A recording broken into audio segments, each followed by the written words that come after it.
vice-premier ministre, ministre de l'économie, s'engage à rendre accessible le coût des soins de santé de qualité de toutes les couches sociales.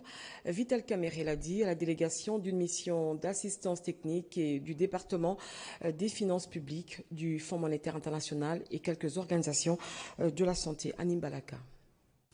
Déterminé à poursuivre des réformes visant à rendre accessibles les produits et services de santé de qualité à toutes les couches de la population congolaise, le vice-premier ministre au ministre de l'économie nationale veut matérialiser la couverture santé universelle prônée par le président de la République, Félix Antoine Tshisekedi Tshilombo.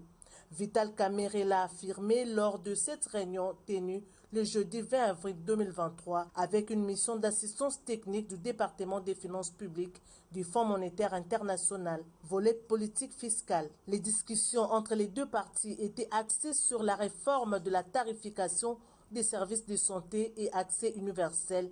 Il était question pour la mission du FMI d'avoir des explications sur la tarification des produits et services de santé visés par les réformes en cours ainsi que les mécanismes de financement.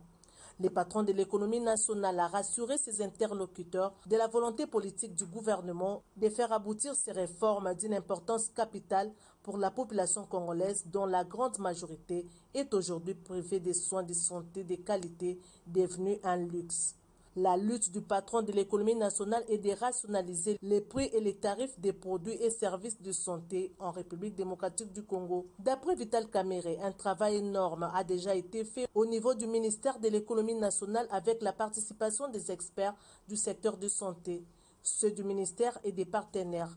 Ce travail avait abouti à l'élaboration de 2 projets de décrets qui seront bientôt signés par le Premier ministre Samalou Kondé.